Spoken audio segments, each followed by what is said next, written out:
Père, nous te disons merci parce que ta parole est esprit et elle est vie. Amen.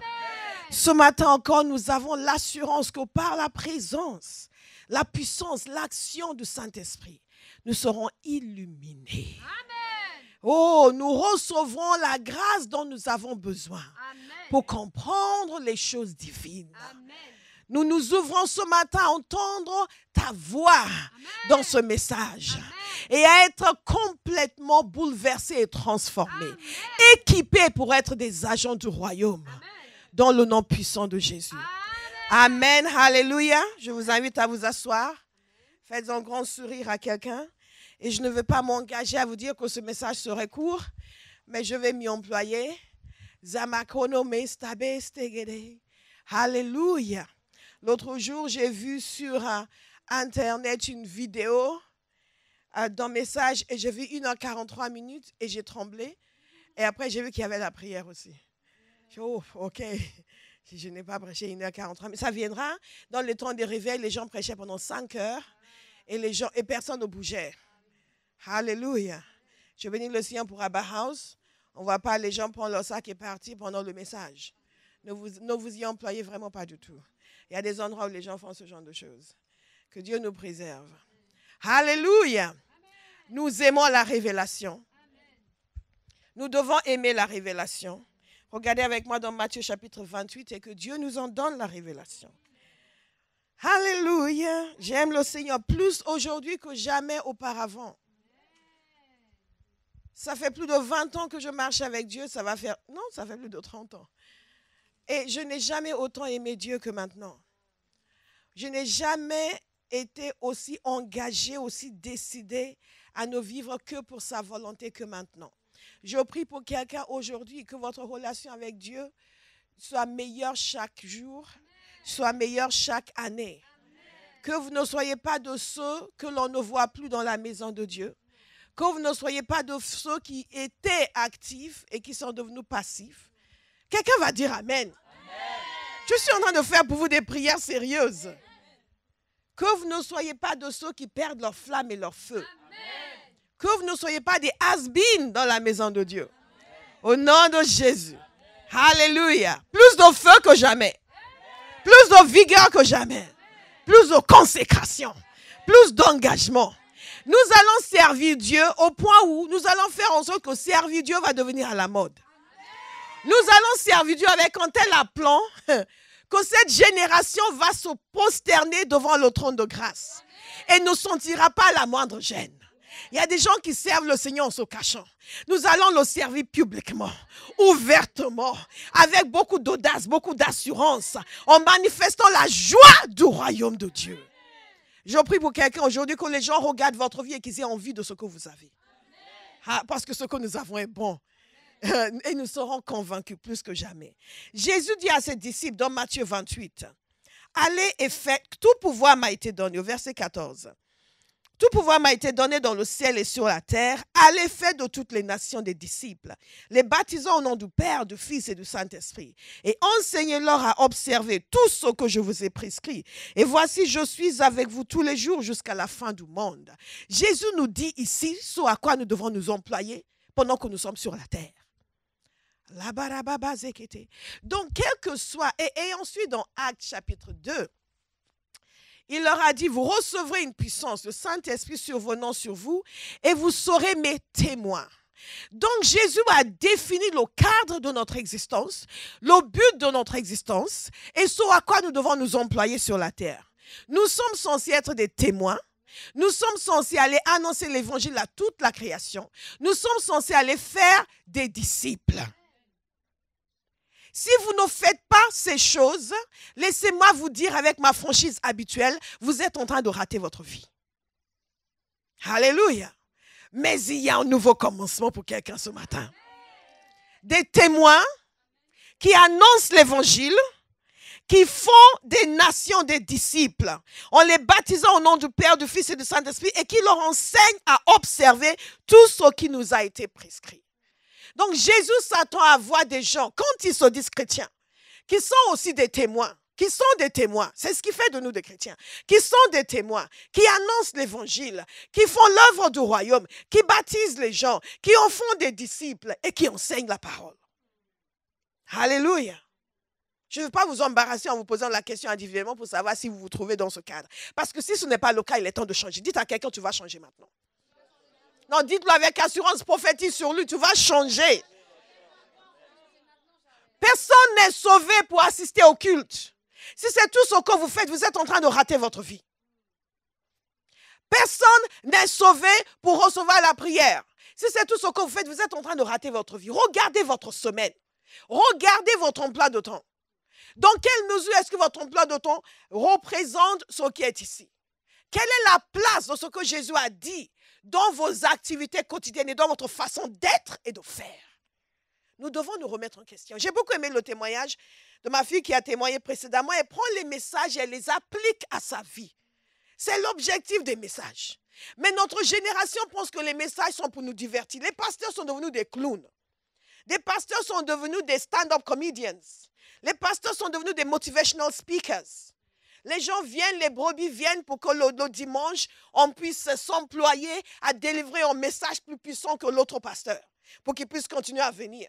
À les exciter autant que possible pour qu'ils puissent continuer à venir. Et pour qu'ils passent un bon moment. Vous n'êtes pas ici pour passer un bon moment. Vous êtes ici pour être transformé.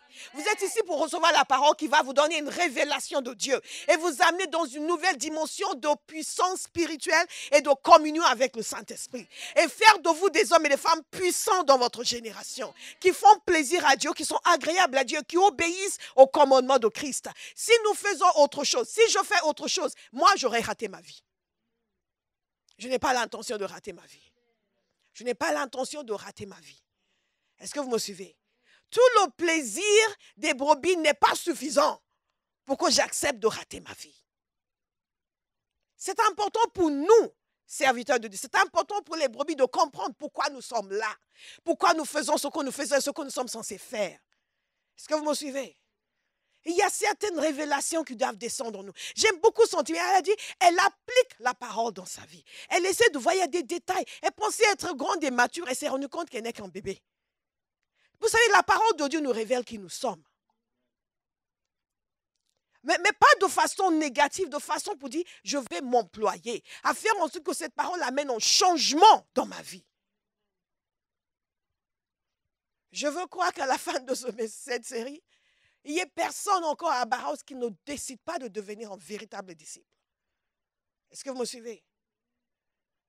Décide de devenir un véritable disciple, un véritable témoin pour Christ, qui s'affecte lui-même à l'œuvre de Dieu en permanence. Alléluia. Un disciple, c'est quelqu'un qui suit le maître, qui adopte ses enseignements, qui adopte sa manière de vie et qui les propage. Cette dimension de propagation est vraiment essentielle. Parce que nous pensons que, oui, certains d'entre vous qui aimons la sanctification, disons, oui, il faut que nous soyons sanctifiés. Donc nous nous employons à ne pas faire du mal, à faire du bien, à être gentils, mais ça ne suffit pas. Votre sanctification personnelle ne suffit pas. Votre service pour l'avancement de l'évangile est capital dans votre vie de disciple. Est-ce que vous me suivez? Un véritable disciple propage les enseignements de son maître.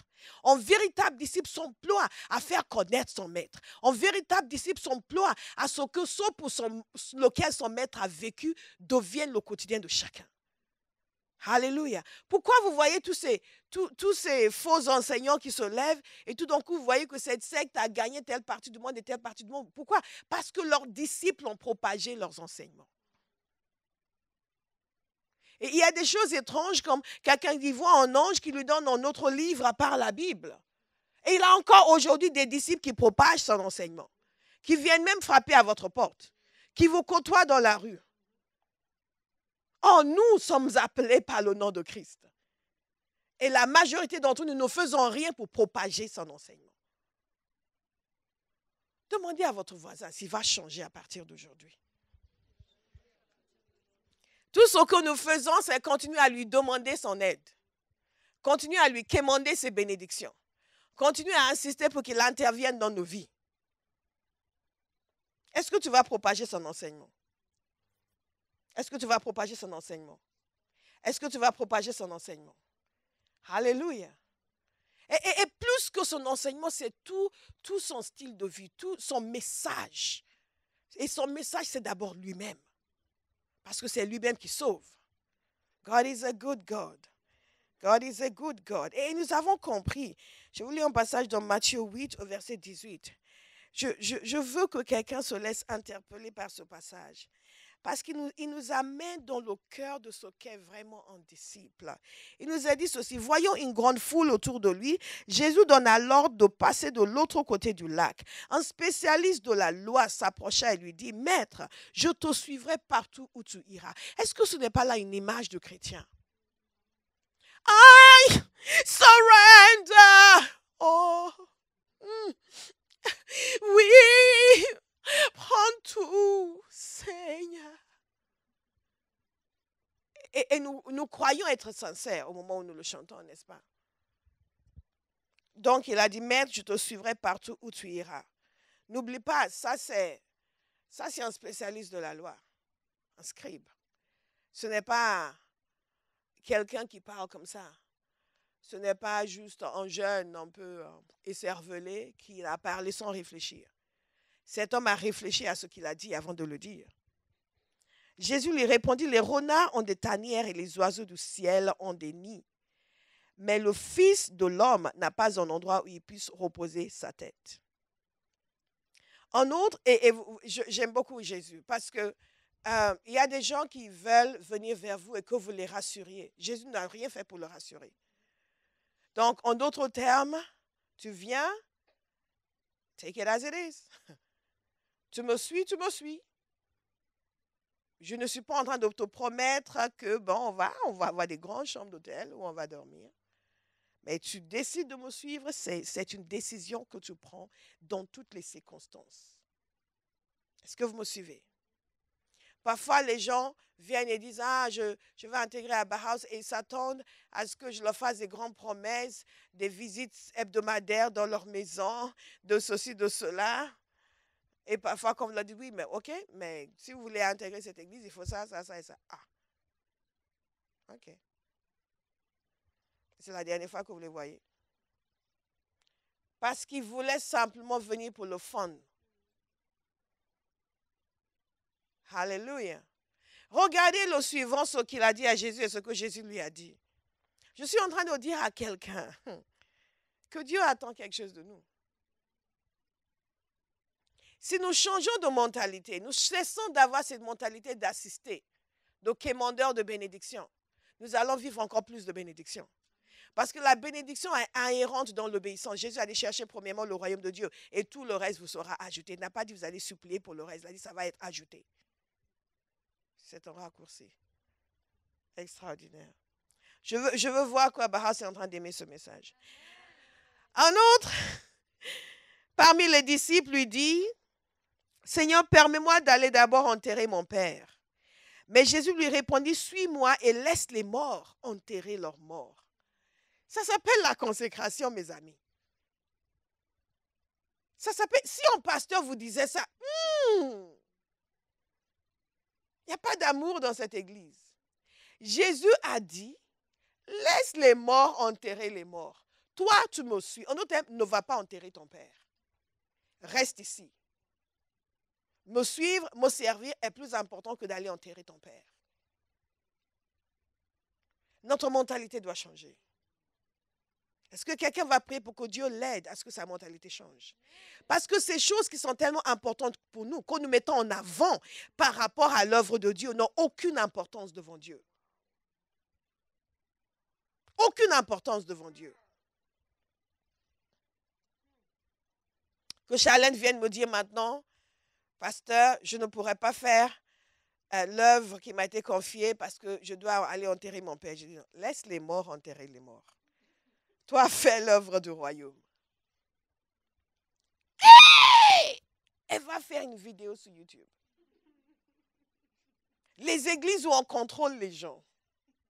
Les églises où on sépare les gens de leur famille. Je veux que quelqu'un réfléchisse sérieusement. Jésus a appelé ses disciples. Pierre était un homme marié. Il ne lui a pas dit, tu es marié, reste avec ta femme. Il l'a enlevé et il l'a suivi partout pendant 3 ans. Ces choses que nous considérons si importantes, que nous mettons en avant, qui nous empêchent d'obéir à Dieu, de faire la volonté de Dieu, ne sont pas importantes. Et certains d'entre nous vont nous conduire en enfer. Parce que beaucoup de gens qui déconnectent avec Dieu, c'est souvent sur ce genre de choses. Ou peut-être qu'il y a quelque chose qu'ils sont censés faire, qu'on s'attend à ce qu'ils fassent pour le Seigneur. Et eux, ils ont autre chose dans leur vie qui leur semble plus important. Et après, ils sont vexés, ils s'énervent, ils s'en vont et progressivement, ils tombent, ils se séparent de Dieu. Et ils commencent à dire, oui, les églises, ils veulent... Ce n'est pas les églises, c'est toi qui n'as pas compris les valeurs du royaume. Waouh, c'est puissant ce que je viens de dire. Je vous laisse savoir s'il a entendu.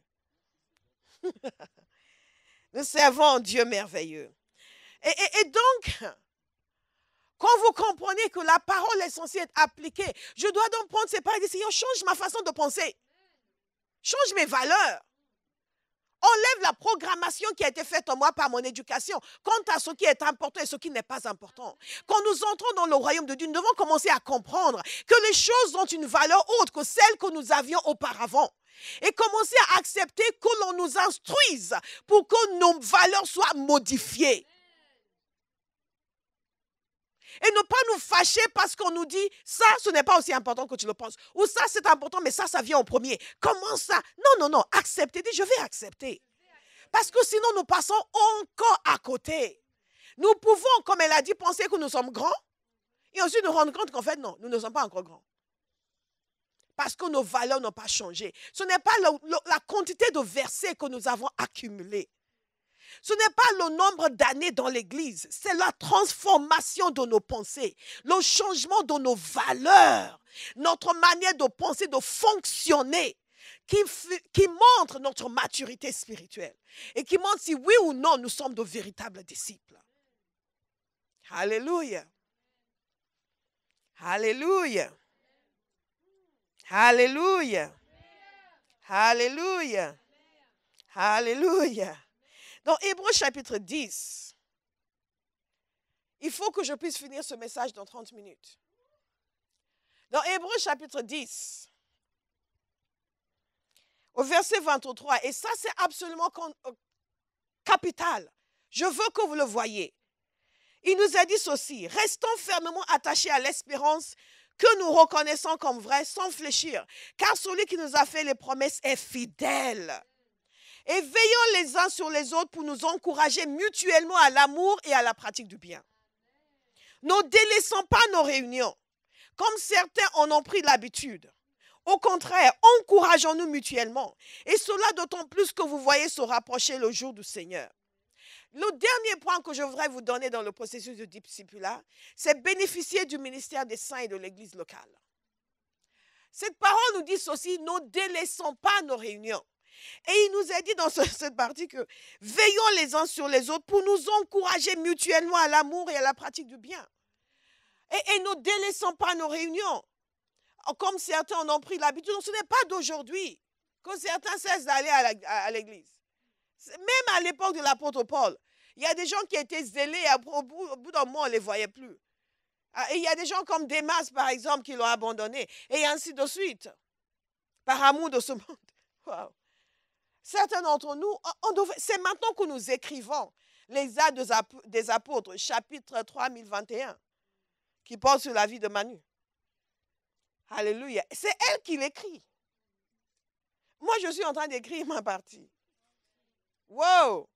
Et je suis en train de décider ce qui s'y sera consigné. Et il ne sera pas dit que Bola a abandonné Jésus par amour de ce monde. Ce ne sera pas mon témoignage. Ou qu'elle a cessé d'assister aux réunions. Et qu'elle a intégré le rang des sans-église. Ce ne sera pas mon témoignage.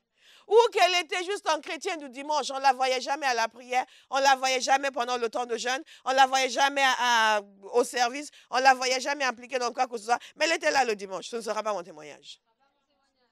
Et il sera dit me concernant que c'était un véritable disciple de Christ. Au nom de Jésus.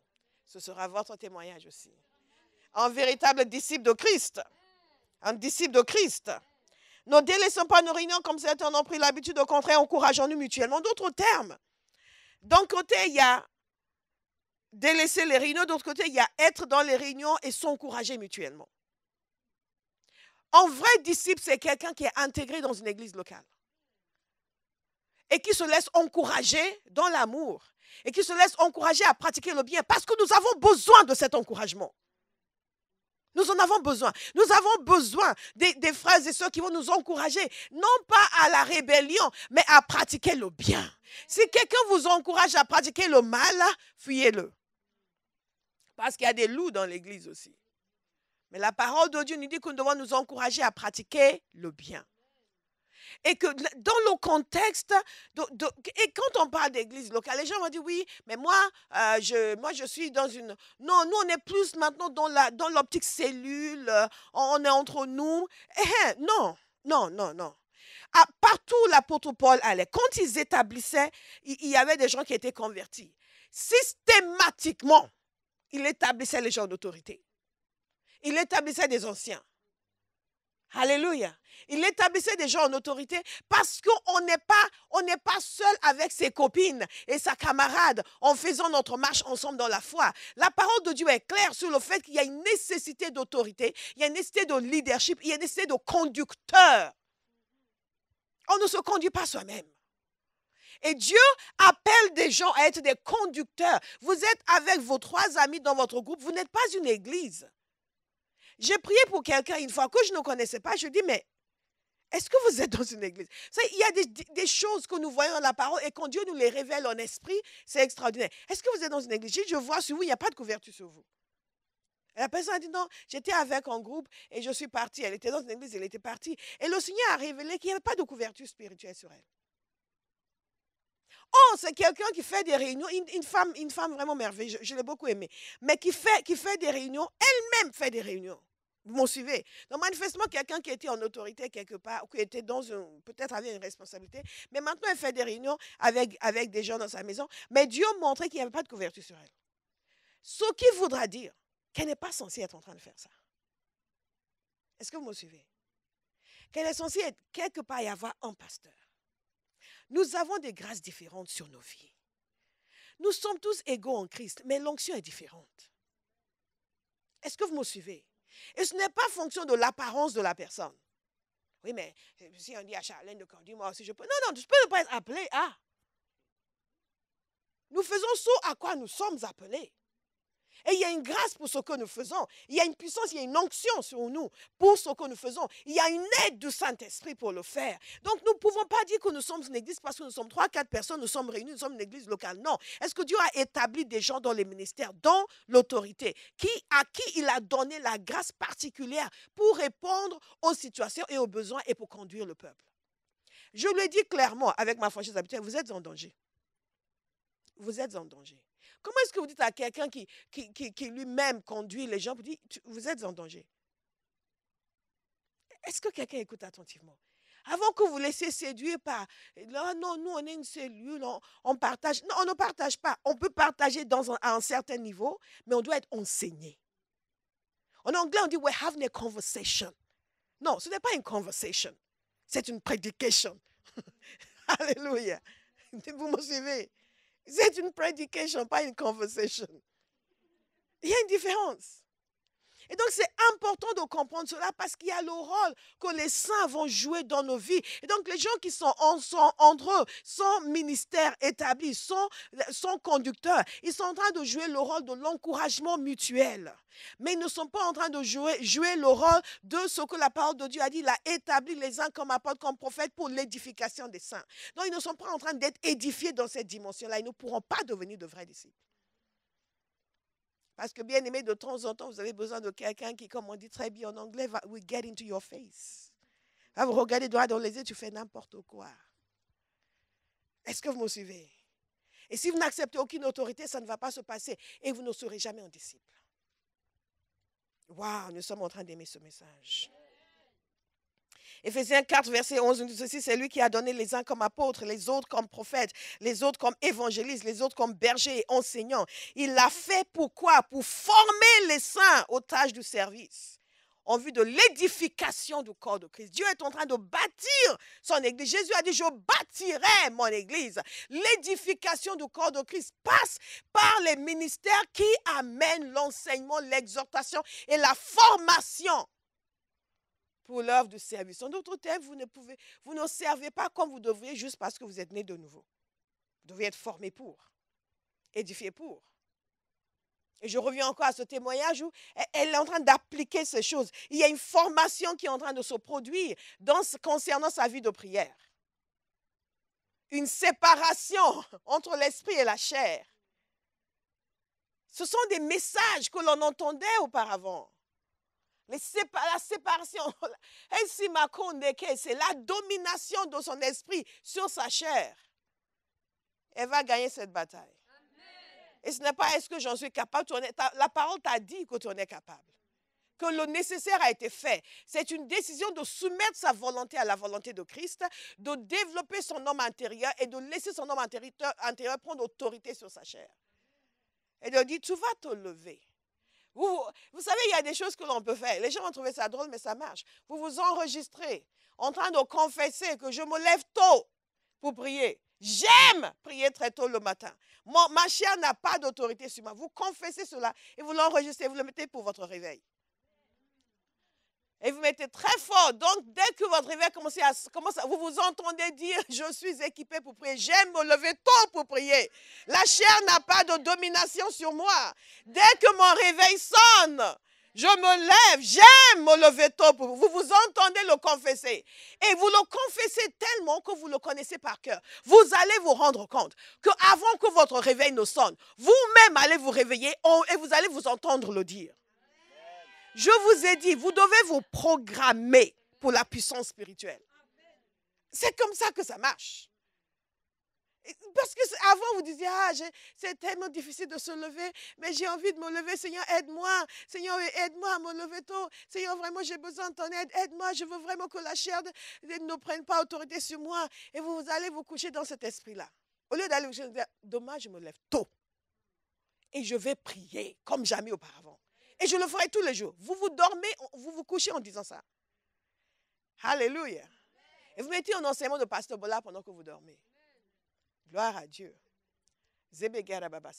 Et ça entre en vous pendant que vous dormez. Tous les démons qui voulaient vous troubler dans le sommeil, ils entendent ma voix. Ah! Alléluia. God is so good. Puissant est notre Dieu. Donc, il veut nous former aux tâches du service en vue de l'édification du corps. En d'autres termes, quand les chrétiens sont formés pour l'œuvre du ministère, quand les chrétiens sont formés pour servir Dieu, c'est l'Église qui est bâtie. C'est l'Église qui est bâtie. Alléluia. Nous sommes des disciples lorsque nous sommes intégrés dans une assemblée locale où nous nous laissons encourager, où nous nous laissons enseigner. Et quand vous regardez l'exemple de Jésus, qu'est-ce que Jésus a fait? Il a appelé ses disciples et ils l'ont suivi. Je déclare sur quelqu'un l'onction pour suivre. Amen. Vous ne dites pas Amen. Si je dis l'onction pour être financièrement prospère, tout le monde va hurler ici. Nous devons savoir apprécier les choses qui ont de la valeur. Nous devons apprécier les choses qui ont de la valeur. C'est pour ça que j'ai écrit « Appelé à l'existence ». Et bien, elle était étonnée quand elle a commencé à voir les chapitres.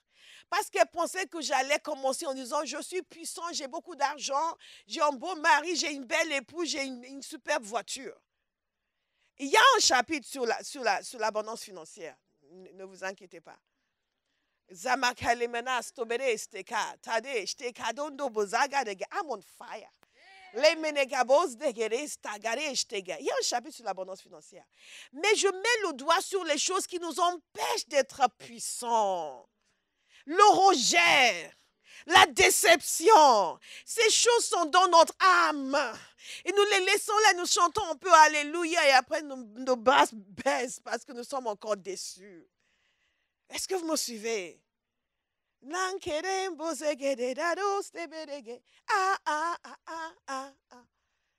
We serve a mighty God.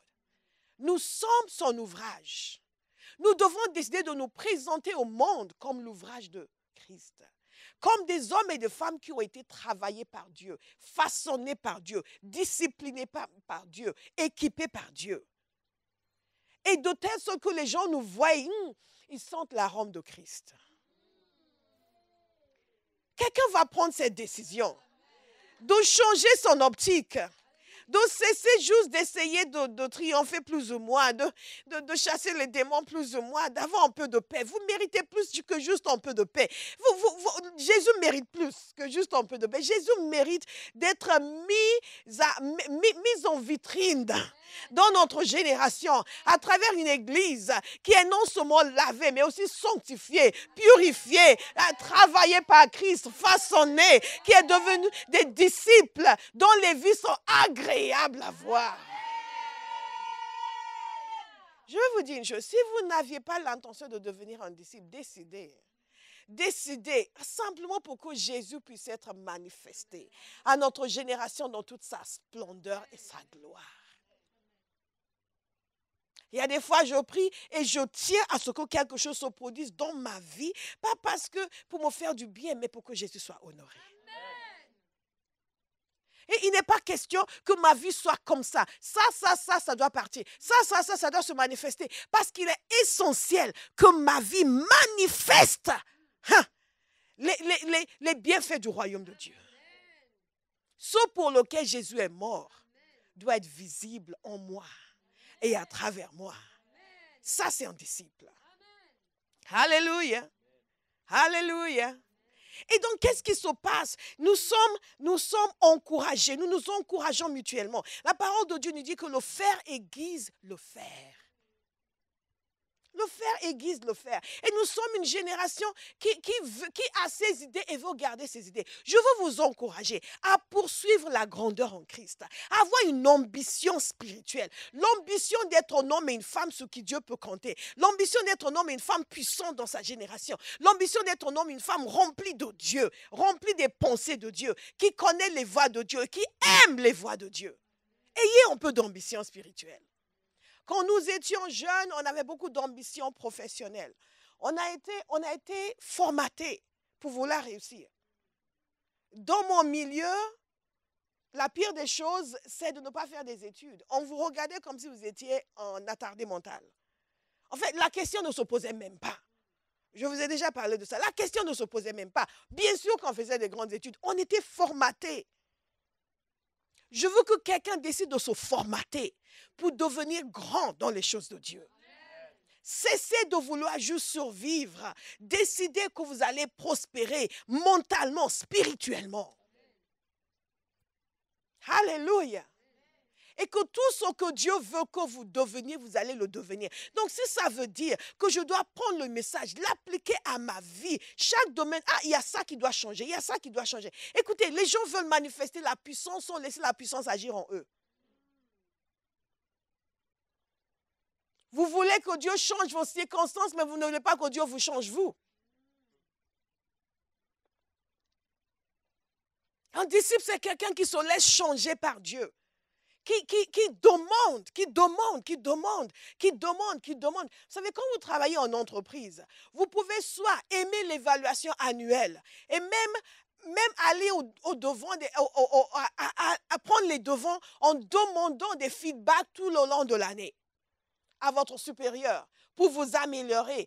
Et ensuite, à la fin de l'année, vous attendez l'évaluation pour savoir comment votre performance et comment vous améliorer. Ou vous pouvez détester l'évaluation annuelle parce que vous avez des problèmes et tout ce qui vous intéresse, c'est comme dire tout va bien.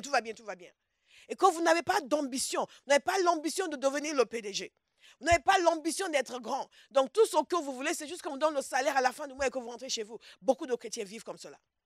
C'est tout ce qu'ils veulent. Juste un peu de salaire à la fin du mois et rentrer chez vous. Spirituellement, je veux dire.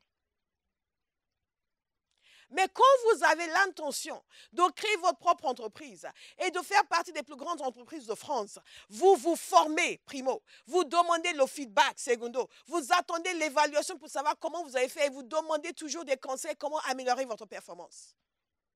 Mais si tout ce que vous voulez, c'est juste, bon, on me donne un bureau dans ce coin, ça me suffit. Toute ma vie, j'ai rêvé d'avoir un bureau dans le coin.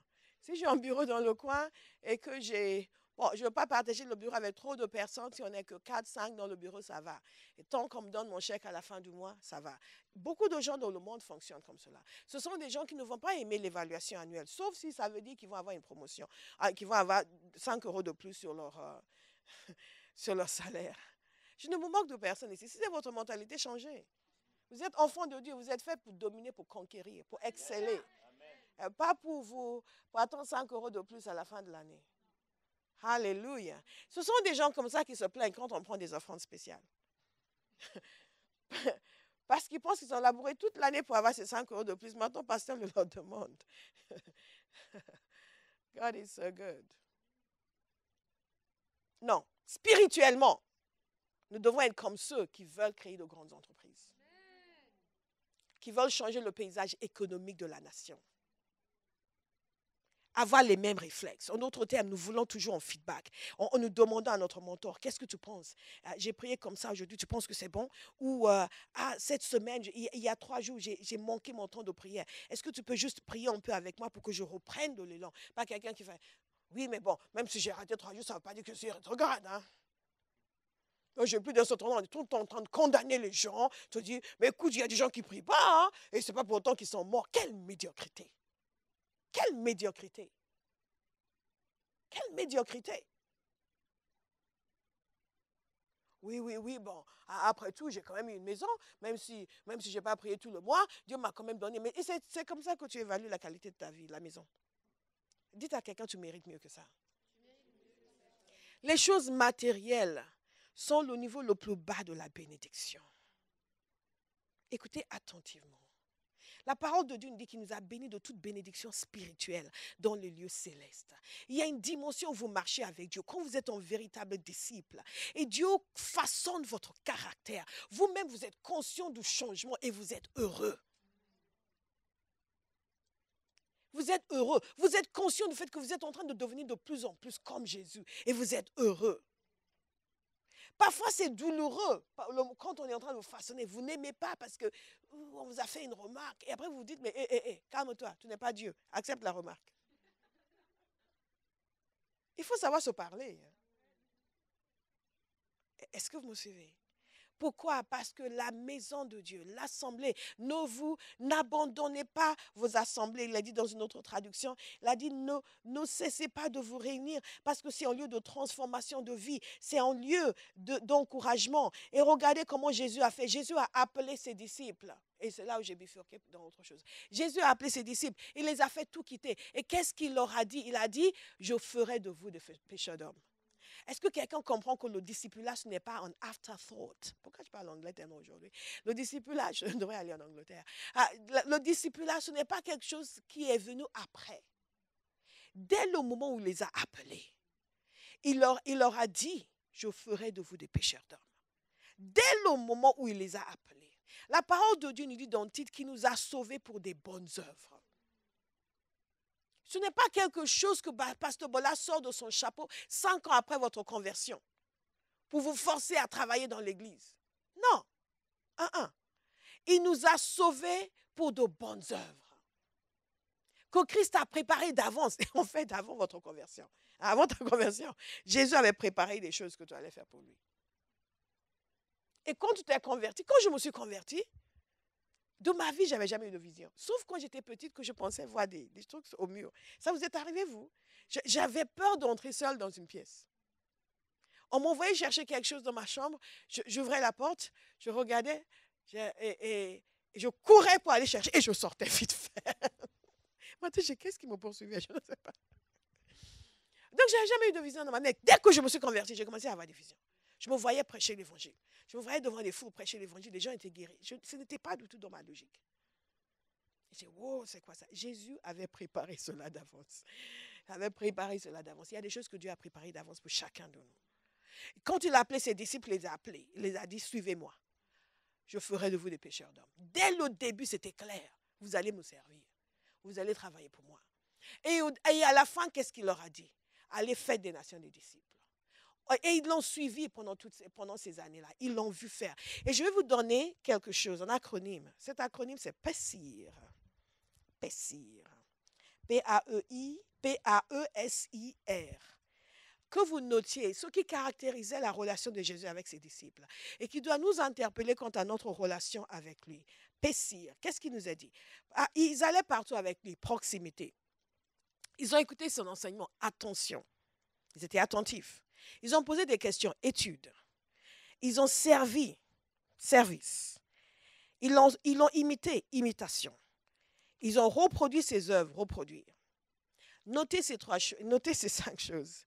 Et commencez à voir votre vie, ces 6 choses. Commencez à voir votre vie dans ce sens-là. Proximité, attention, étude, service, imitation, reproduction. Alléluia. C'est comme ça qu'il a fait ses disciples. Et une des choses qui me frappe dans ce passage, c'est dans cette liste, c'est l'attention. Vous voyez que les disciples de Jésus étaient très attentifs. Très attentifs. Très, très attentifs. Ils étaient tellement attentifs qu'après, ils revenaient lui demander, alors, maître, tu as dit ça, ça, ça, ça et ça. Ils se souvenaient de ce qu'il avait dit. Aujourd'hui, dans l'église, vous enseignez, les gens ne se souviennent pas. Ils ne sont pas attentifs. Parce que les gens pensent que le message, c'est le moment du divertissement. C'est le moment où on est tranquille dans nos sièges, on n'est pas obligé de se tenir debout. Ils ne sont pas en train de faire attention au fait que c'est un message de vie qui est en train d'être donné, qui va transformer leur vie. Vous voyez des gens vivre des choses qu'ils ne devraient pas vivre s'ils avaient écouté ce qui leur avait été enseigné. Toutes ces années dans le Seigneur, je vois des gens vivre des difficultés qu'ils ne devraient pas vivre, qu'ils n'auraient pas vécu s'ils avaient écouté et appliqué ce qui leur a été enseigné. Et en même temps, vous les voyez se plaindre devant le Seigneur. Vous dites, Seigneur, pourquoi? Et vous les regardez, pourquoi? Moi, je te dirai pourquoi. Même pas besoin de demander à Dieu. Dis, pasteur, pourquoi? Si tu as le temps, je te dirai. Si j'ai le temps, je n'ai pas toujours le temps. Parfois, j'ai juste le temps pour sourire. Vous dites, va prier. Est-ce que vous me suivez? Nous appliquons ce que nous avons entendu. Ils étaient attentifs, ils étudiaient. Et Jésus les reprenait souvent. Et ce qui est intéressant, c'est qu'on n'a pas dit une seule fois qu'il y en a un qui a fait la tête. Un disciple. Un disciple. Vous avez entendu Jésus les reprendre? Oh, génération incrédule. Combien de fois je vais rester avec? Seigneur. Avez-vous si peu de foi? Seigneur. Après, il leur donne des défis du genre 5000 personnes ont besoin de manger. Il dit, bon, donnez-leur à manger. Ça, vous voyez ça dans une église, la moitié de l'église disparaît. C'est quoi ça? Non, mais on met des exigences sur les gens. Nous avons besoin de changer. Nous avons vraiment besoin de changer notre mentalité. Parce qu'elle n'est pas celle du royaume. Donnez-leur à manger. Et vous les voyez servir. Vous les voyez servir. Jésus leur dit, ok, je vais vous envoyer dans les villes, aux alentours. Dans toutes les villes, je vais aller, vous irez d'abord, vous allez prêcher, vous partez à 2, vous allez faire ça. Il n'y a pas un seul qui a dit, je ne vais pas. Vous n'y avez pas pensé? Appelez les chrétiens, je dis, bon, vous allez faire ça. Pasteur. Il n'y a pas un seul. C'est pour ça que l'apôtre Paul a souligné les gens qui ont désobéi, parce qu'ils ne sont pas censés désobéir. Et même Jean, il a dit, mais Démétrius, décidément. Vous me suivez? Et c'est quand même intéressant, ces hommes, parce que nous les regardons, Pierre, il a coulé, il a essayé de marcher sur l'eau, il a coulé. Est-ce que vous me suivez? Mais il les a envoyés et pas un seul n'a dit, je n'y vais pas. Même Judas y est allé. Pas un seul n'a dit, je ne fais pas. Je ne fais pas. Oh, aujourd'hui, Jésus est déjà allé à la croix. Il nous a déjà tout fait pour nous. Nous avons des choses à faire pour lui, il nous dit, je ne fais pas. Est-ce que vous me suivez? Quelqu'un a dit, Seigneur, change ma mentalité. Et après, quand ils ont distribué le pain, quand il a nourri les 5000 personnes, après avoir lancé le défi et qui n'ont pas compris, gloire à Dieu, et il a partagé, on n'a pas vu un seul dire, qu'est-ce qu'il est en train de faire? C'est de la magie. Il dit, ok, allez distribuer. Et ils ont pris, ils sont allés distribuer. Une grande partie du non-avancement de l'œuvre de Dieu est due au fait que les chrétiens ne sont pas des disciples. Avant de faire quoi que ce soit, vous devez d'abord lutter contre leur manque de volonté. Avant même de lutter contre le diable. Pensez à ce qui se passerait quand nous serions de véritables disciples, toujours prêts à servir. On veut nourrir 5000 personnes. Nous sommes tous là, on dit, ok, allez servir. Vous servez, tout le monde sert. Il n'y a pas en disant, non, moi je vais m'asseoir. Moi j'ai un peu mal à la tête aujourd'hui. Ah non, moi je suis pas trop, la nourriture, c'est pas trop mon truc. Demandez-moi autre chose, je vais le faire. Et je dis, le Seigneur regarde son église aujourd'hui et il nous voit faire ça. Et les gens meurent affamés parce que nous ne sommes pas des disciples. Les gens que nous sommes censés nourrir meurent affamés. Nous allons distribuer des tracts, nous ne sommes pas présents. C'est la nourriture que nous sommes censés donner. Nous ne sommes pas présents. Est-ce que vous me suivez? On nous invite à partager les messages en ligne. Nous ne sommes pas disposés. C'est la nourriture que nous sommes censés donner. Je suis vraiment frappée et je comprends pourquoi Jésus a pu regarder ces hommes. Même si nous pouvons voir leur insuffisance, et il y en avait. Il pouvait leur dire, allez faire des nations des disciples parce qu'eux étaient devenus des disciples. Et Jésus reprenait les pharisiens parce qu'il disait, vous traversez la contrée pour aller faire un disciple et vous en faites un enfant de l'enfer pire que vous. Et beaucoup d'entre nous chrétiens, nous sommes en train de faire des enfants de l'enfer. Parce que nous-mêmes ne sommes pas des disciples. Donc, quand nous commençons à évangéliser quelqu'un, nous lui inculquons des idées antichrétiennes. Nous lui inculquons la rébellion, nous lui inculquons l'insoumission, nous lui inculquons l'absence de volonté, nous lui inculquons le non-service, l'indifférence vis-à-vis de l'œuvre de Dieu. Le nombre de personnes, vous êtes en train d'encourager quelqu'un qui veut se donner. Ah non, mais tu sais, tu as ta vie aussi. Hein? Tu as ta vie aussi. Hein? Et les disciples n'avaient pas leur vie. Ils n'avaient pas leur vie. Vous pensez que Dieu va vous voler votre vie? Dieu va vous voler votre vie? Il a dit, vous en faites un enfant de l'enfer pire que vous.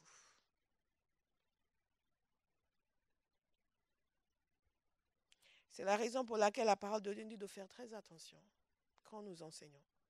Parce que ceux qui enseignent seront jugés pire, plus que les autres. Or, il nous a dit d'enseigner, donc nous devons faire attention. Faire attention d'abord, laisser Dieu nous travailler. Parfois, nous sommes tellement empressés pour donner quelque chose alors que nous n'avons pas encore reçu. Nous avons entendu beaucoup de messages, mais notre comportement ne montre pas les messages que nous avons entendus. Nous avons entendu beaucoup d'enseignements. On nous a imposé les mains, nous sommes devenus chauves, mais nous n'avons toujours pas changé nos valeurs.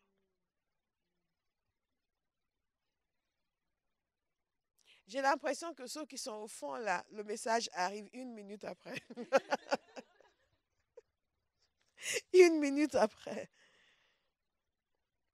Donc l'interaction, notez ceci, avec les autres chrétiens nous permet de grandir.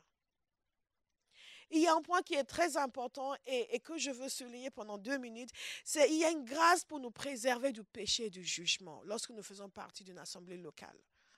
Une assemblée locale, bien sûr, qui est axée sur la parole de Dieu, la puissance de Dieu, la sanctification. Pourquoi je vous dis cela? Je vous lis encore ce passage en Hébreux 10. C'est très important de faire attention à cela. Il nous dit, il nous parle de veiller à nous encourager mutuellement à l'amour et à la pratique du bien. À la pratique du bien. Je veux vous encourager. Si quelqu'un vous partage quelque chose, ne l'encouragez pas dans le sens négatif.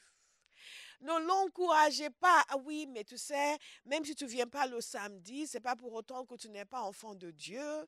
Vous êtes en train de l'encourager à la pratique du mal. Parce que le jour où il va tomber,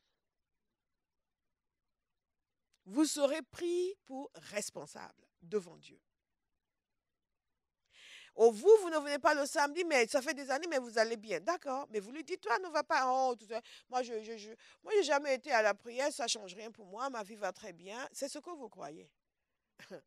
C'est ce que vous croyez.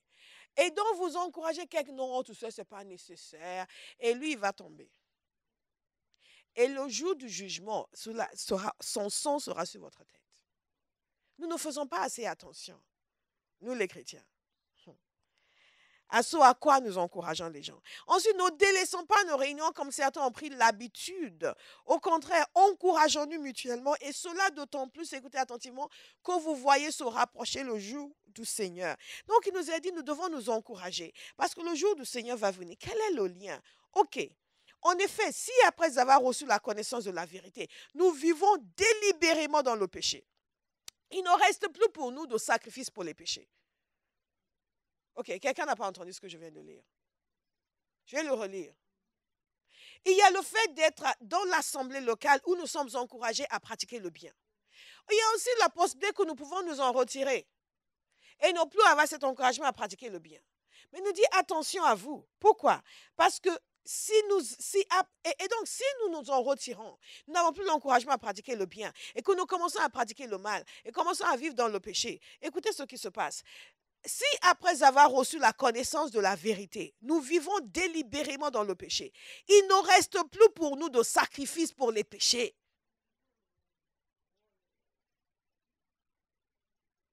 Il ne reste plus pour nous de sacrifice pour le péché.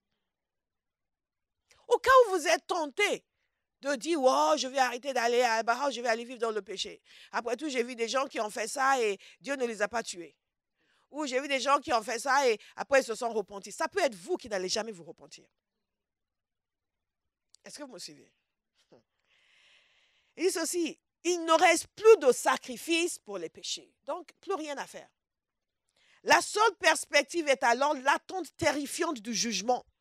Ça, c'est quelqu'un qui était dans l'église, qui décide de s'en séparer et qui après commence à pratiquer le péché. La parole de Dieu nous dit que ce qui lui est réservé, c'est le jugement et le feu. Alors, l'attente terrifiante du jugement et du feu ardent qui embrasera ceux qui se révoltent contre Dieu. Nous ne lisons pas assez ces passages. Il y a une possibilité de se révolter contre Dieu. Et que ceux qui se révoltent contre, ils étaient avec Dieu. Ils ont commencé à pratiquer le péché. Ils peuvent continuer à dire, ah, j'aime Jésus, mais en pratiquant le péché. C'est une révolte, se révolter contre Dieu. Et qu'il y a un jugement qui les attend.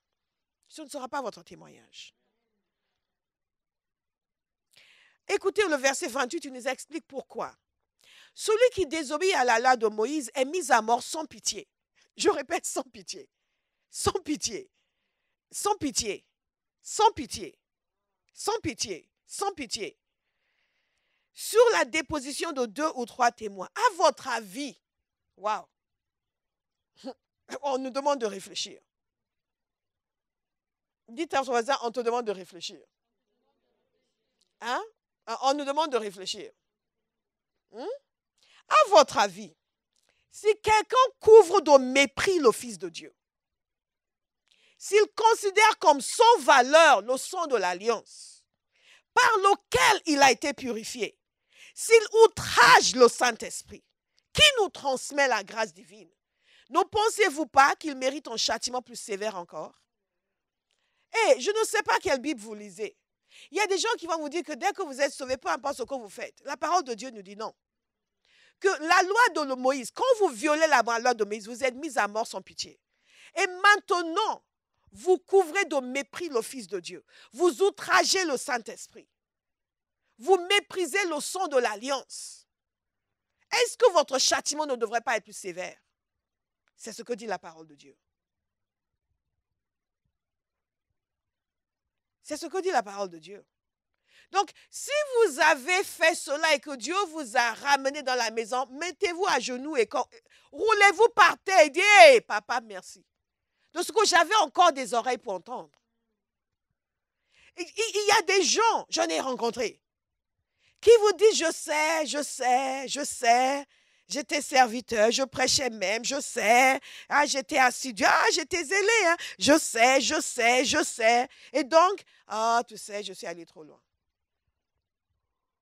Et parfois, il vous cite des versets. Il y a un garçon à qui j'ai témoigné et j'ai découvert qu'il était chrétien, mais il était loin de Dieu.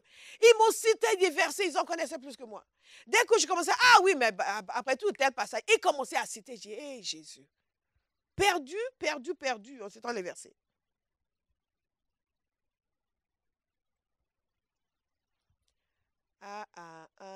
Qui va être un disciple? C'est fondamental.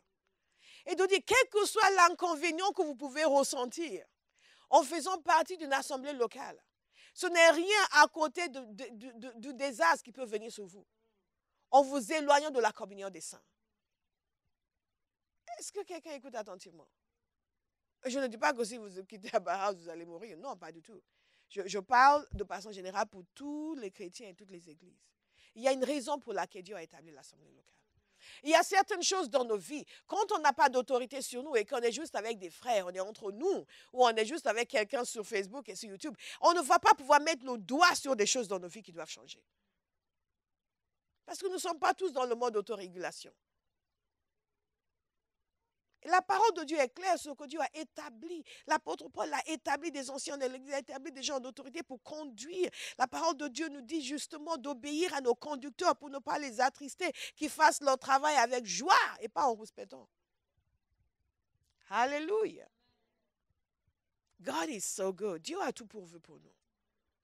Cette transformation intérieure, laisser Dieu nous changer, mettre fin à nos mauvaises habitudes, nos mauvais désirs, nos mauvaises pensées, est nécessaire pour vivre une vie d'épanouissement.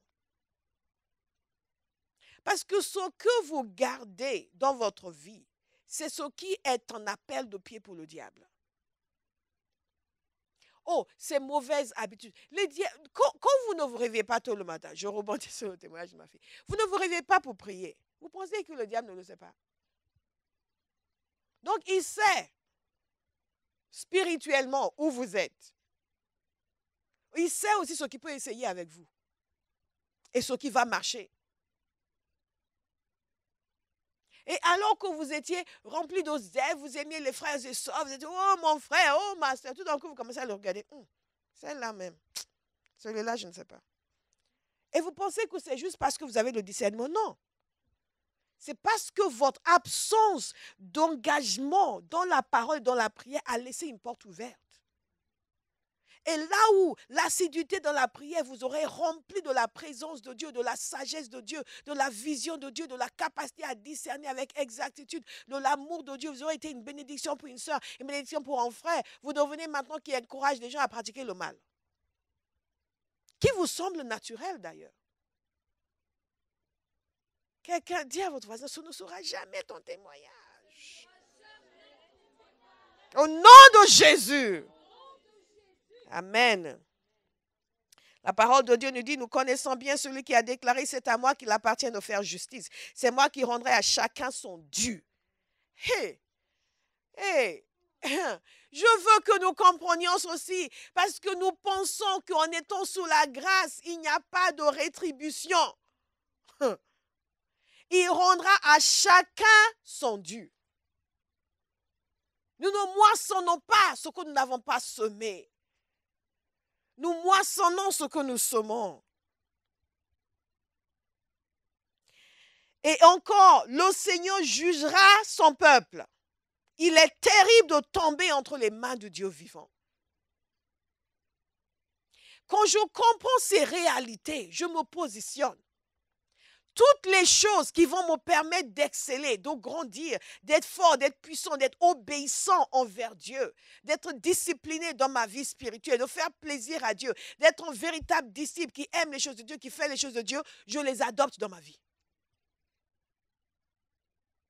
Je les adopte dans ma vie.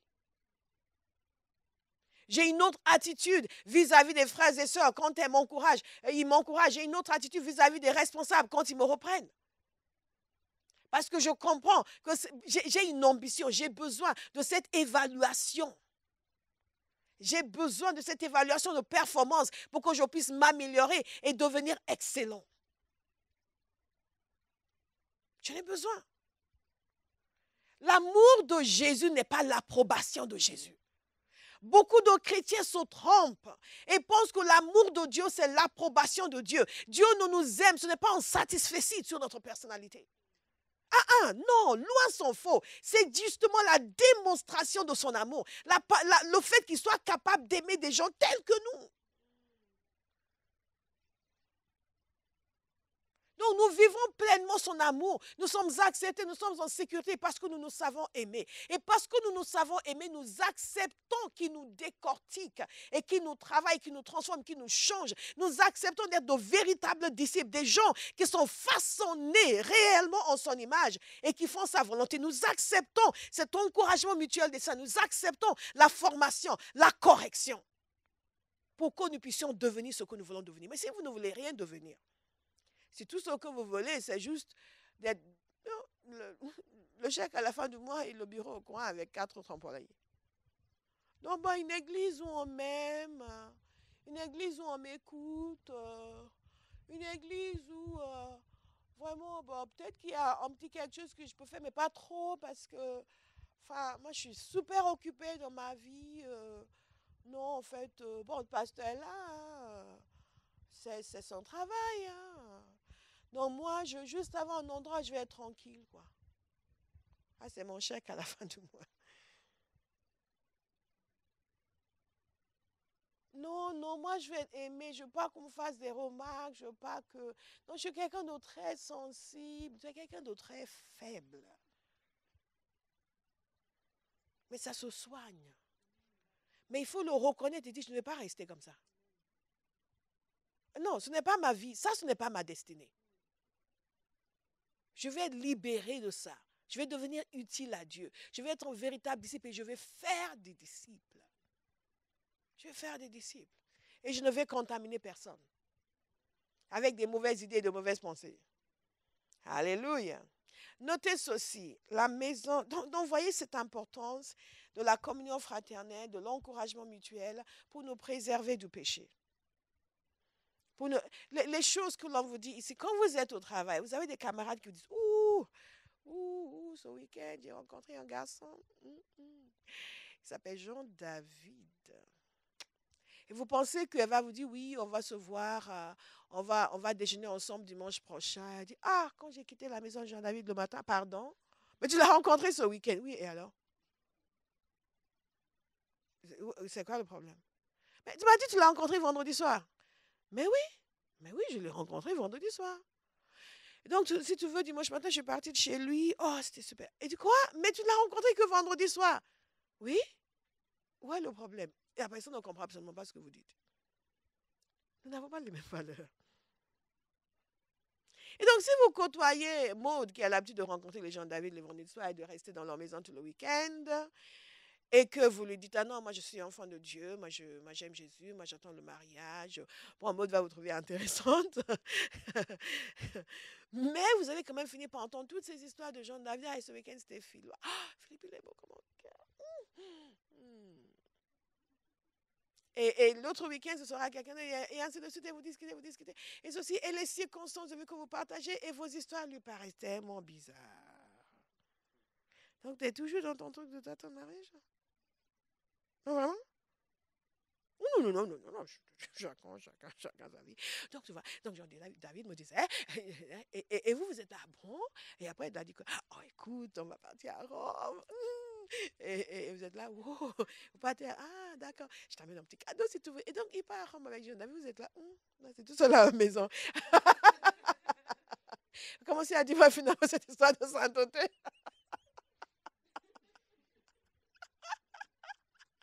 Et donc, vous vous sentez super vertueuse parce que vous n'êtes pas parti voir à Rome avec Tristan. Et donc, vous sentez vraiment très vertueuse. Vraiment, vous souffrez pour Jésus. Vos valeurs sont complètement chamboulées. Vous n'avez plus du tout une bonne évaluation de là où vous êtes. Alors que ça fait 3 semaines que vous n'êtes pas à la prière. Ça fait 10 semaines que vous n'êtes pas à l'église. Vous n'avez pas fait un jeûne toute l'année. Mais vous vous sentez très vertueuse parce que vous n'êtes pas parti à Rome avec Tristan. Est-ce que vous me suivez? C'est comme ça que nous nous laissons affliger par les valeurs du monde, que nous ne sommes pas des disciples, parce que nous avons une évaluation autre de ce que nous sommes et pas celle du Saint-Esprit. Et donc, finalement, après 10 semaines, vous êtes à l'église, alléluia, et en m'entendant, mais tu étais où? Je ne suis pas partie à Rome avec Tristan. Soyez encore heureux que je sois là, que personne ne me fasse des remarques. Parce que votre amie Maud vous a élevé au rang de la sainteté. elle commence même à vous appeler Sainte Thérèse. Donc vous arrivez au travail, Sainte Thérèse est là, Sainte Thérèse, tout le monde vous appelle Sainte Thérèse. Donc vous êtes, je suis sanctifiée. Hallelujah. Isn't God good? Isn't God good? Isn't God good? Et donc, vous ne vous soumettez pas à la formation, à la transformation basée sur les valeurs du royaume de la part de personnes qui ont été habilitées par Dieu à le faire. Vous vous laissez façonner par des personnes qui ont été habilitées par Satan à vous faire chuter.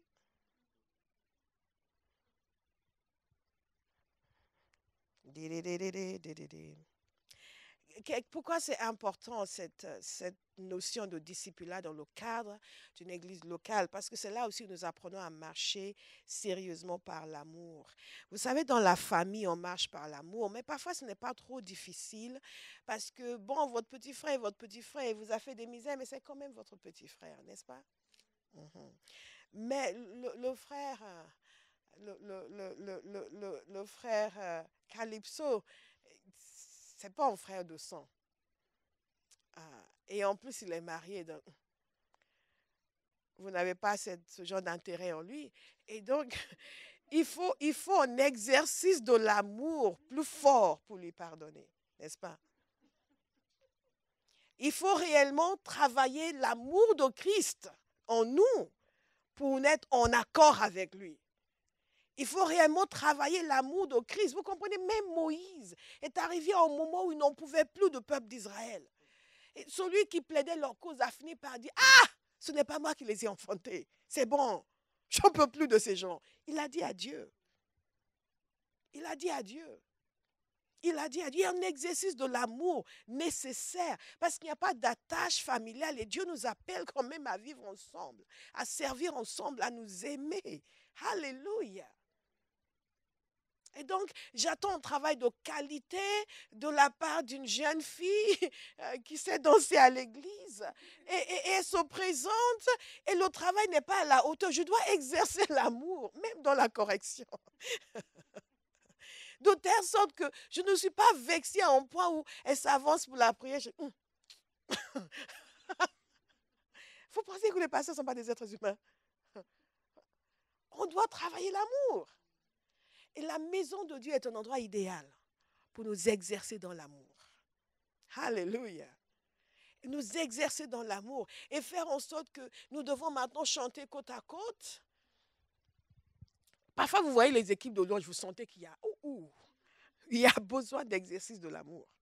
Vous sentez qu'il y a, comment on dit, je suis très en anglais aujourd'hui, fireworks. Il y a de l'électricité pas très saine. Et vous les entendez, Alléluia, Dieu béni, Alléluia, Dieu béni.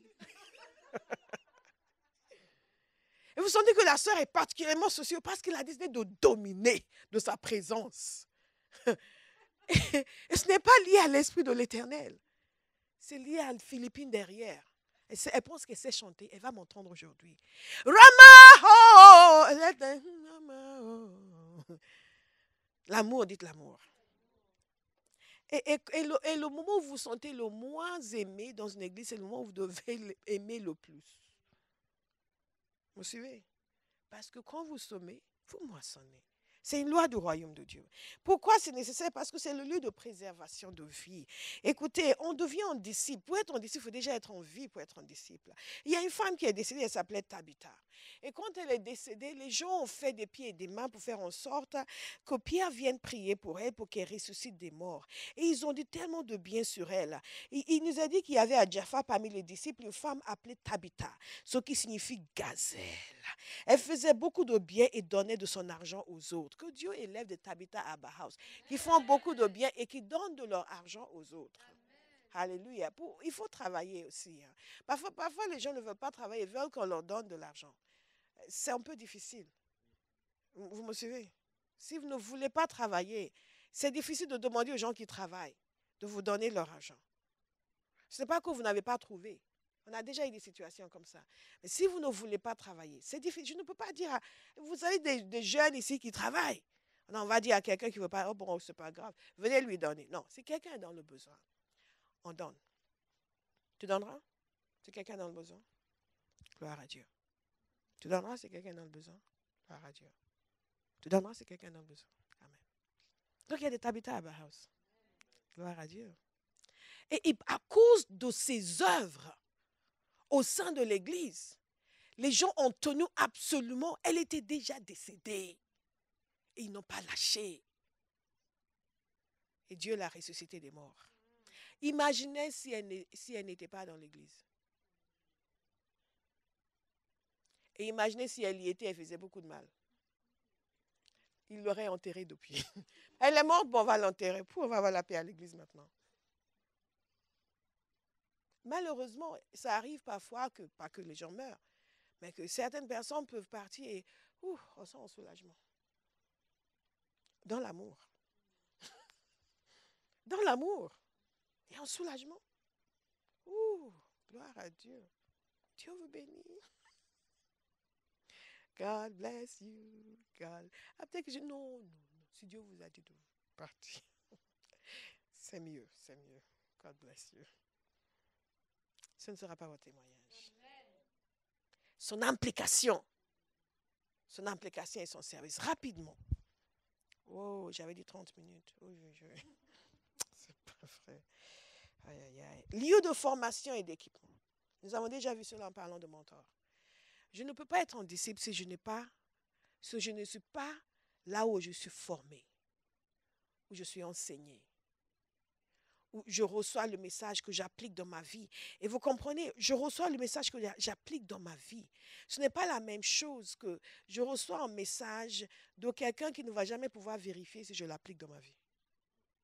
Ça, c'est la beauté d'une église locale. Parce qu'on peut vérifier dans quelle mesure le message est appliqué. Non seulement on peut vous demander de réagir sur ce qui a été enseigné, comme hier, et déduire un certain nombre de choses par votre réaction. Mais on peut aussi voir dans votre vie, n'est-ce pas? On peut voir dans votre vie. Je reviens toujours sur l'histoire de notre Lituanienne ici présente et comment un serviteur de Dieu qu'il avait connu quand elle est arrivée était venu prêcher en mon absence. Et quand je suis revenue, il m'a dit, ta fille là, je l'ai vue, on dirait toi. J'ai comment? Qu'est-ce qu'elle a changé? Qu'est-ce qu'elle a changé? Il l'avait vue abattue et courbée. Et il l'a vue transformée et puissante. À cause de la parole. C'est dans la communion des saints, dans l'assemblée, que ce genre de choses se passe. Est-ce que vous me suivez? On voit le progrès. On peut évaluer. On peut dire non, là, il faut faire ça maintenant. Ok, je vais faire ça. Ou j'ai du mal à faire ça. Ok, on va prier ensemble, on va t'accompagner. Ça ne se passe pas en ligne. Ça ne se passe pas en ligne. Ça ne se passe pas en ligne. Celui qui tient à son avancée spirituelle, celui qui tient à son progrès spirituel, celui qui tient à être un véritable disciple, ne va pas faire partie d'une église en ligne, alors qu'il peut avoir une église locale. Est-ce que vous me suivez? Tout ça, c'est la fuite de l'autorité. Or, l'autorité est nécessaire pour notre croissance. L'autorité est nécessaire pour notre transformation. L'autorité est nécessaire pour notre brisement. Sans cela, nous ne serons jamais de véritables disciples. Jamais. Jamais. Et notre vie sera handicapée, mais ce ne sera pas votre témoignage. Alors, l'enseignement, la communication de la vérité, la formation, l'application de la vérité, le développement de caractère, tout cela se fait en communauté et pas uniquement oralement. La participation des responsables dans votre vie et la reproduction, ce que vous avez appris, vous enseignez à d'autres. L'apôtre Paul a dit à Timothée d'enseigner à des gens fidèles, de prendre des gens fidèles et les former pour qu'eux aussi commencent à enseigner. Paul a enseigné Timothée. Timothée forme des gens qui aussi vont commencer à enseigner. Vous me suivez? Il y a beaucoup de gens qui n'ont pas été formés qui commencent à enseigner. Donc, ils pensent que ce qui les habilite à enseigner, c'est le fait de disposer d'une caméra et d'un compte Facebook. J'ai bloqué un jeune homme qui avait été infidèle vis-à-vis de son pasteur et a instauré un ministère Internet et a commencé à envoyer des messages dans les inbox. Je dis, toi, je connais ton histoire. Bah, non, je n'en veux pas. Bloqué. Bloqué. Bloqué. Et même vous pouvez avoir votre plateforme, avoir 100 000 personnes qui vous suivent, ça ne fait pas de vous un serviteur de Dieu. Ça ne fait pas de vous. Il y a des gens qui ont 100 000 personnes qui les suivent sur YouTube et qui sont contents, qui dispensent des enseignements. Ce ne sont pas des serviteurs de Dieu. Un serviteur de Dieu n'est pas plébiscité par le peuple, il est choisi par Dieu. C'est essentiel pour nous de le comprendre. Nous sommes dans le monde, nous ne sommes pas du monde. Ce n'est pas votre plateforme ou votre audience qui détermine votre onction ni votre appel. Et beaucoup de gens se trompent parce qu'ils ont un charme, ils ont la capacité d'utiliser des réseaux, ils créent leur plateforme, ils créent une audience et ils pensent que ça fait d'eux l'égal des gens que Dieu a choisis, que Dieu a oint, que Dieu a instaurés. Et vous les suivez.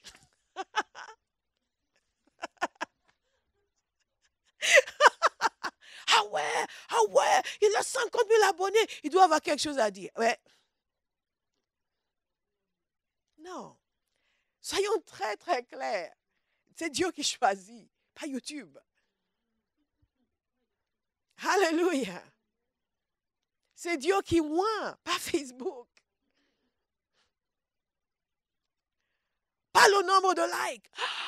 Il y a 5 000 likes. Wow, ça doit être bon. Non, il y a juste 5 000 personnes qui n'ont rien compris. C'est tout. Dans notre génération, nous devons faire très attention. Qui sont les leaders que Dieu vous a donnés? Je connais de grands serviteurs de Dieu qui n'ont pas de compte Facebook, ni de compte YouTube. C'est Dieu qui choisit plus que jamais. Faisons attention. Dieu nous a donné les ministères pour nous aider à avancer. Dieu nous s'attend à ce que nous portions des fruits. Jésus dit ceci dans Jean 15. Je veux que vous le notiez et que vous le priez sur vous. Ce qui manifeste la gloire de mon Père, c'est que vous portiez beaucoup de fruits. Beaucoup, beaucoup, beaucoup, beaucoup, beaucoup. Si je décide, je dois porter beaucoup de fruits, au lieu de dire je dois avoir beaucoup d'argent, je vais et porter de fruits et avoir de l'argent. Hallelujah. God is so good. God is so good. Il y a des gens qui ne comprennent pas pourquoi il faut avoir de l'argent. Mais pour pouvoir donner, vous, ça ne vous fait pas mal au cœur de voir les gens ne pas pouvoir les aider?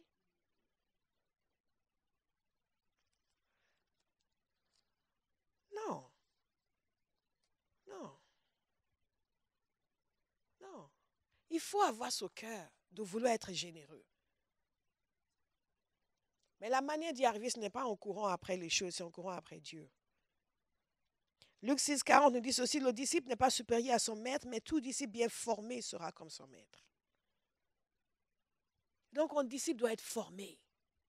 On n'est pas disciple juste parce qu'on est seul chez toi, chez soi et on aime Jésus. Et on prie 3 heures par jour. Le disciple doit être formé. Un disciple doit acquérir la force spirituelle. Colossiens 1, verset 9, nous dit ceci, voilà pourquoi nous aussi, depuis le jour où nous avons été informés, nous ne cessons de prier Dieu pour vous. Et ça, c'est ma prière pour Abba House. Ça, c'est ma prière pour chacun, pour chaque personne qui nous suit en ligne, sur nos sites. Quand les gens m'écrivent pour me dire, les gens demandent beaucoup, peut-être parce qu'ils voient que nous prions beaucoup, demandent beaucoup la prière. Et moi, la première chose que je demande quand les gens m'écrivent et que j'ai la possibilité de voir le message moi-même, si Charlène n'y a pas déjà répondu pour dispenser sa sagesse, c'est de leur demander, est-ce que vous avez une église locale? C'est la première chose. Est-ce que vous avez une église locale? Les gens écrivent pour dire, oui, j'ai telle situation dans ma vie. D'abord, est-ce que vous avez une église locale? J'étais invitée à prêcher il y a quelques années dans une église au Nigeria. Et c'était une très, très bonne église, une église où les gens vraiment aiment Dieu, sauf qu'ils n'avaient pas de pasteur. Et je me suis dit, bon, on va voir. Je suis en comité qui gère l'église. Et c'est comme ça depuis de longues années. Ils avaient différentes personnes pour venir prêcher. Donc, j'ai annoncé la parole. Et à la fin, il y avait beaucoup de personnes qui sont venues me parler. Et beaucoup venues aussi demander la prière. J'ai respecté ce qu'ils m'avaient donné comme temps. Quand vous êtes invité quelque part, il faut respecter. Il faut dire, l'esprit dit non. L'esprit vous dit aussi respecte. Nous respectons. Je n'ai pas dit, l'esprit m'a poussé, donc j'ai prié, j'ai fait tout. Non, j'ai respecté. Après, non, mais il a fallu prier pour les gens. Vous ne m'avez pas dit que j'avais l'autorisation de le faire. Je suis sous autorité. Je respecte. Et donc, du coup, les gens sont venus après pour me parler et demander et dire leur situation. Et ce que j'ai constaté, c'est que j'ai dit après aux personnes qui m'avaient invité, j'ai dit, vous avez besoin d'un pasteur. J'ai dit, les problèmes que les gens m'ont présentés sont des problèmes pastoraux. Est-ce que vous me suivez? Il y a besoin d'un homme et d'une femme moins par Dieu pour parler dans leur vie, pour dire la parole. Je peux déclarer des choses en tant que prophète, et je suis prophète, mais il faut quelqu'un qui va les accompagner et qui est moins par Dieu pour cela. Est-ce que vous me suivez? Et on dit, oui, mais bon, parce qu'après, si on en passe, ok. Mais les gens ont besoin. Ils en ont besoin. Donc, c'est important pour nous de le saisir parce qu'il y a quelque chose que Dieu veut faire dans nos vies. Il y a une destination où il veut nous amener. Qui veut aller dans cette destination? Il y a une destination où il veut nous amener. Et donc, ma prière pour vous, donc je dis toujours cela pour les gens qui nous écrivent, est-ce que vous avez une église locale? D'abord, votre pasteur doit parler dans votre situation. Votre pasteur doit prier pour vous. Il y a certaines choses, je sais qu'il y a des gens qui sont dans des endroits où bon, ils ont une église locale, mais peut-être que ce n'est pas la même dimension de puissance qu'ils expérimentent dans leur église. Ça, c'est une possibilité. Mais c'est important de comprendre qu'on ne peut pas faire l'économie d'une assemblée locale où on est intégré, où on participe, où on est accompagné, où on est encouragé, où on est suivi, où on est repris aussi. Parce que comme l'a si bien dit ma fille, il y a des détails comme ça. Des détails, n'est-ce pas? Et je sais que pendant qu'elle disait, vous étiez, c'est quoi ces détails? Des détails, des détails. Chacun a des détails. Hein, tu as des détails, elle a des détails. Et ces détails, il faut appliquer la parole. Et ensuite, demander conseil, frères, sœurs, mentor, pasteur, on prie sur vous. Dieu révèle des choses. Et ainsi de suite. Pourquoi? L'apôtre Paul dit, je prie pour vous. Je prie pour vous. Je prie pour vous. Qu'est-ce que Dieu veut accomplir? Nous demandons que vous soyez remplis de la connaissance de sa volonté, en toute sagesse et intelligence spirituelle, pour marcher d'une manière digne du Seigneur et lui plaire entièrement. Qui veut avoir cela comme ambition?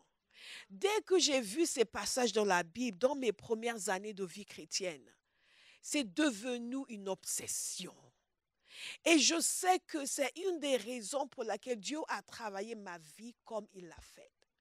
Parfois, les gens se demandent pourquoi j'aime tellement le Seigneur, pourquoi je suis tellement obsédée par les choses de Dieu. Vous savez, on n'est pas en train de plaisanter. On n'est pas venu dans cette affaire pour ce qu'on peut obtenir de Dieu. On est venu parce que quelqu'un nous a captivés, parce que Jésus s'est révélé, parce qu'on s'est rendu compte que c'est la réalité, c'est la vérité. Et parce que Dieu nous a appris à faire des prières qui révolutionnent la vie. Je veux encourager quelqu'un à cesser de faire des prières bêtes. Oui, mais Seigneur, pourquoi tu ne veux pas que je m'épouse, je me marie avec Philippe? Laisse Philippe, soigne ta vie.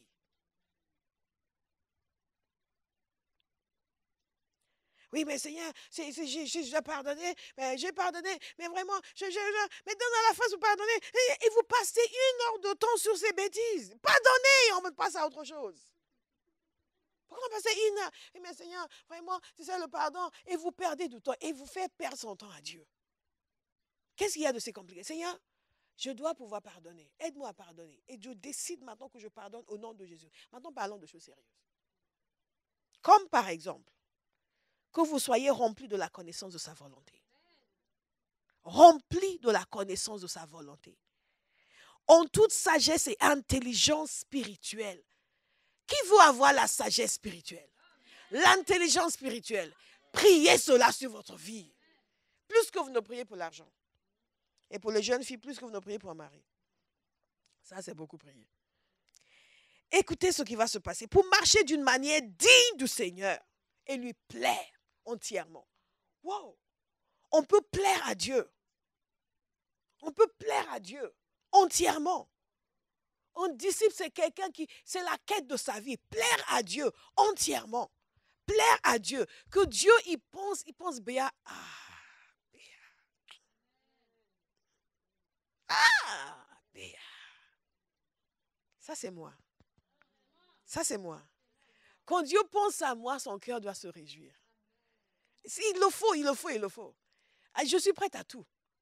Tout abandonner, tout renoncer, tout ce qu'il veut. Mais quand Dieu pense à moi, le ciel doit chanter. Quand on évoque mon nom au ciel, les anges doivent chanter.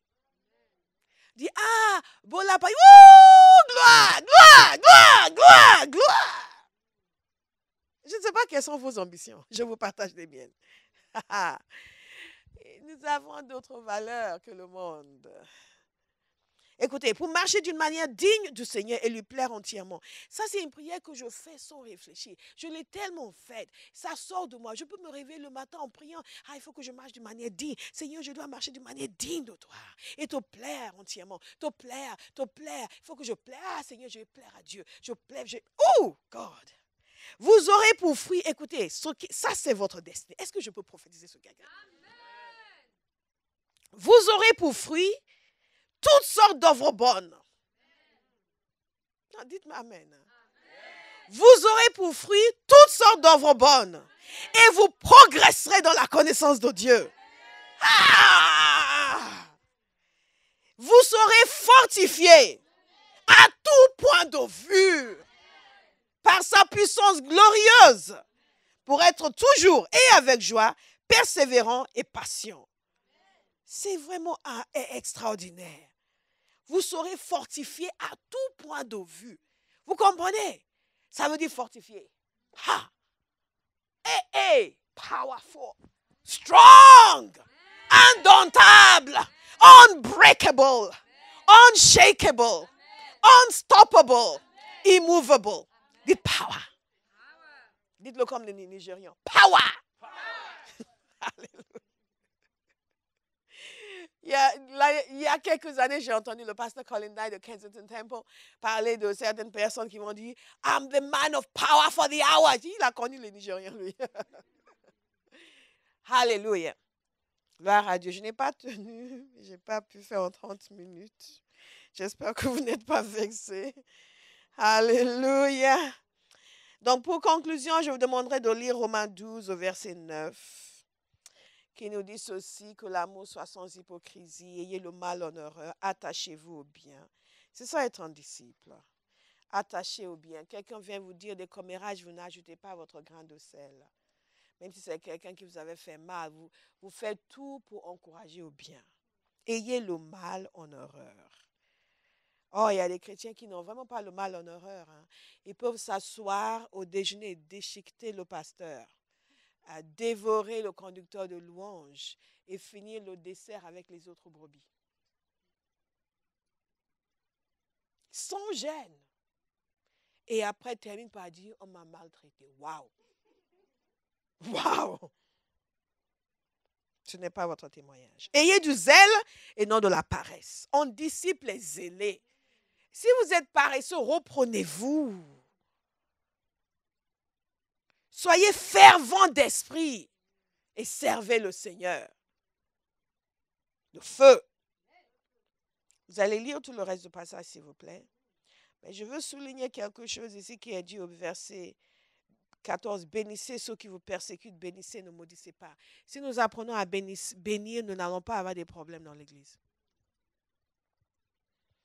Au verset 16, vivez en plein accord les uns avec les autres. N'aspirez pas à ce qui est élevé, mais laissez-vous attirer par ce qui est humble. Et ainsi de suite. Lisez tout ce passage jusqu'au verset 18. C'est pour vous. Nous devons toujours nous poser la question de savoir quel type de vase nous sommes. Parce que Dieu a décidé qu'il y a différents types de vases dans sa maison.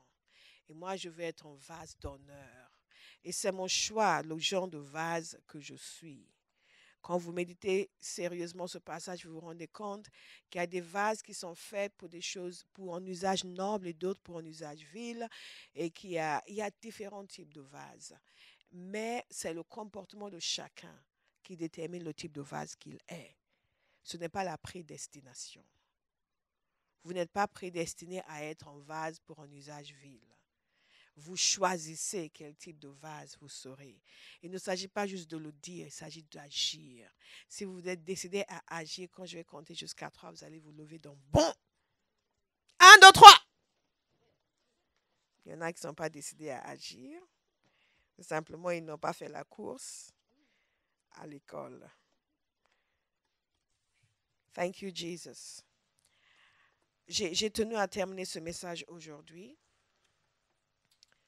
Zamakato Bozokete Kadabazakato.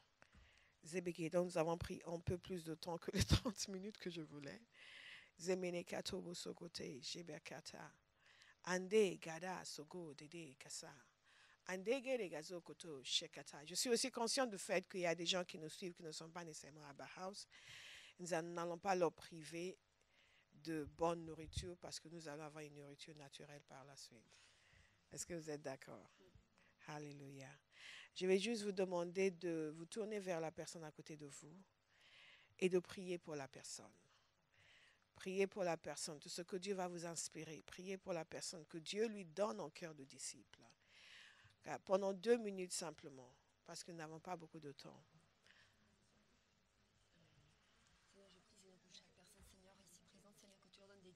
Priez avec tout votre cœur. Un cœur de disciple. Un cœur de disciple. Le désir ardent d'être un disciple. Priez, demandez le désir ardent d'être un disciple. Ce qui est merveilleux avec Dieu, c'est que même ce qu'il nous demande de faire, c'est lui qui nous donne la capacité de le désirer. Et Dieu veut communiquer à quelqu'un aujourd'hui le désir d'être un disciple. Donne à chaque personne le désir d'être un disciple. Donne à chaque personne ici présente, Père, le désir d'être un disciple. Donne, Seigneur, à nouveau le désir d'être un disciple. Seigneur, nouvelle passion, être un disciple, Père. Donne, Seigneur, cette priez pour cela, demandez, Père, d'être un disciple. Donne à mon frère, ma soeur. Si vous nous suivez en ligne et que vous êtes seul, priez, Père, donne-moi ce désir d'être un disciple. Demandez pardon d'avoir été paresseux. La parole de Dieu nous dit d'être fervent d'esprit, d'être zélé. Demandez pardon d'avoir été paresseux. Et Père, maintenant, je veux être fervent. Je choisis la ferveur. Je choisis d'être un disciple. Et si vous n'avez pas une église locale, décidez dès maintenant que vous allez vous y mettre vite.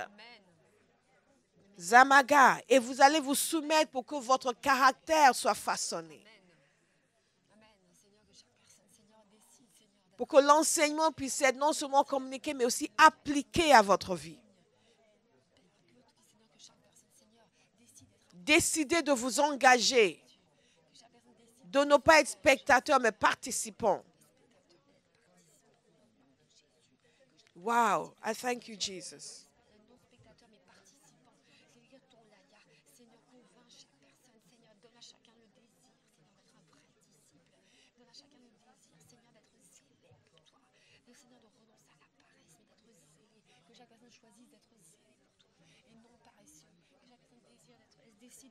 Shemaragado do sokote geresha. Mande geraga sokote gerega sagarosto barisha. Ladega bosto beregadai. Kenda baragade. Thank you, Jesus. Thank you, Master. Kakendo bosoi. Magenda bosoi. Ouvre nos yeux pour voir le sens de la vie et de l'existence du chrétien. Notre appel à être des témoins. Magenda bosto beregadai. Car que chacun prenne une décision radicale ce matin.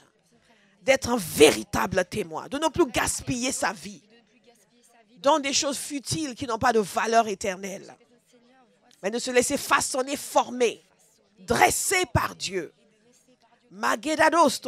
et devenir un véritable disciple, un serviteur de la croix. Mayamano, Kayamano, Shungamanenga. Serviteur de la croix. Donne à chacun le désir d'être un disciple et un serviteur. Eh, Yamono Dusto, faire des disciples. Fais de chaque personne, Seigneur, des disciples. En fardeau véritable pour les perdus. Maintenant, priez pour la personne avec qui vous priez. Priez que Dieu lui donne un fardeau pour les perdus. Un fardeau pour les perdus. Amen. Père, donne à chaque personne à la Baha Kanenano Stobode, ceux qui étaient à la prière hier se souviennent de ce point que nous avons prié longuement. chaque personne à Baha. Un fardeau pour les perdus. Fardeau à chaque personne pour les perdus. Donne un fardeau à chaque Délivre-nous de l'indifférence. Délivre-nous de l'indifférence, Seigneur. Shakandu Sote Kai. De l'indifférence. Délivre chaque Un fardeau pour les perdus, Seigneur. Priez, priez, priez. Donne-nous un fardeau pour les perdus. Si nous avions un fardeau pour les perdus, nous serions véritablement des disciples et nous ferons des disciples. Beaucoup d'entre nous, nous avons un fardeau pour nous-mêmes.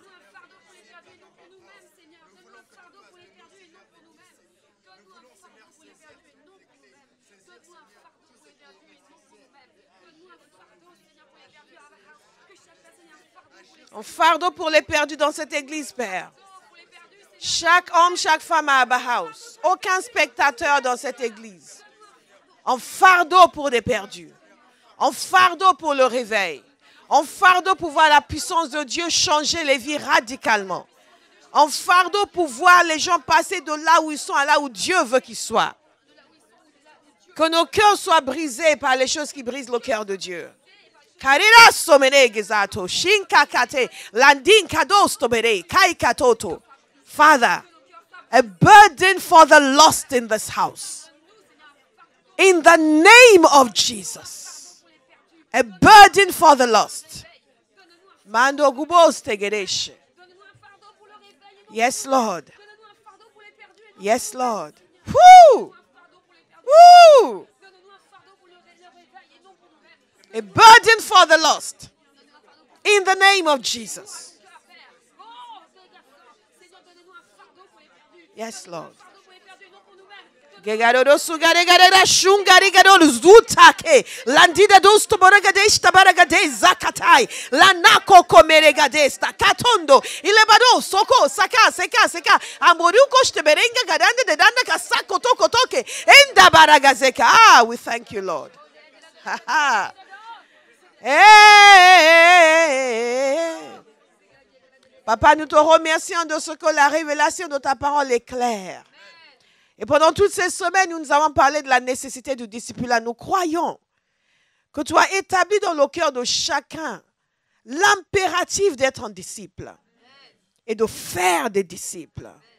Que tu as déposé dans nos cœurs un fardeau pour les perdus et un engouement pour sortir, les gagner à Christ et les amener à la maturité en Christ. Nous te disons merci, éternel Dieu, pour les témoignages que nous sommes en train d'appliquer la parole à nos vies.